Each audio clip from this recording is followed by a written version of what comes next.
Now, we are often told about studies and polling that come out of Muslim countries and also non-Muslim countries in regard to how they view different subjects. Now, one of them is terrorism. One of them is Sharia law. So I want to quote a Pew Research poll here. Do you support the establishment of Sharia as official law? They asked in majority Muslim countries in North Africa and the Middle East. And that is a stunningly high number. 74% of the people in those countries said yes, they support Sharia law.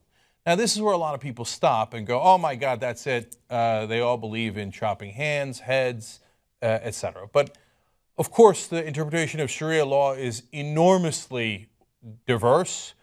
I'm not Muslim, so I'm not going to bother trying to figure out who's right and who's wrong about how to interpret Sharia law.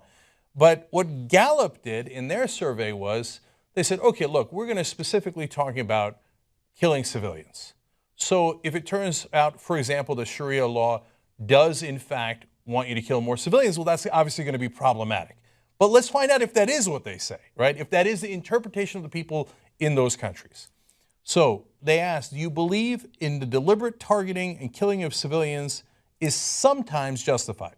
Now, the other option was never justified. So 14% of the people in those majority Muslim countries in North Africa and the Middle East said that yes, it is sometimes justified. So that's a little damning. It's nowhere near the 74%. Obviously, most people do not interpret Sharia law to mean that at all. But 14% is an unfortunately high number. Now, before you judge, let's find out what other countries answered to that same exact question.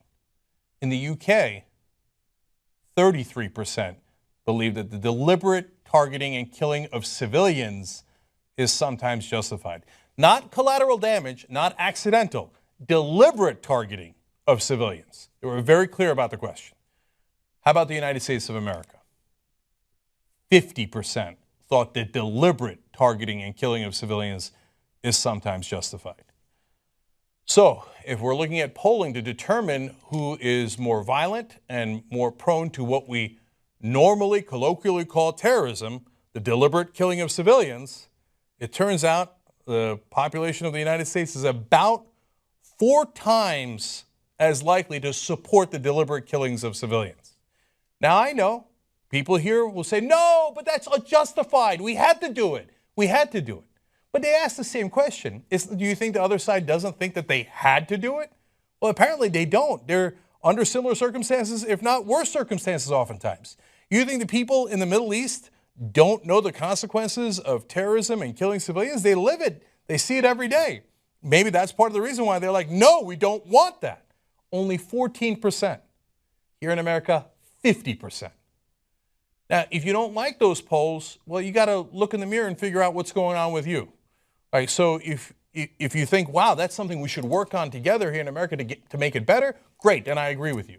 If you want to ignore it and say, no, I just want to keep blaming the other side, okay, then perhaps you don't like polls and you don't like facts. Okay.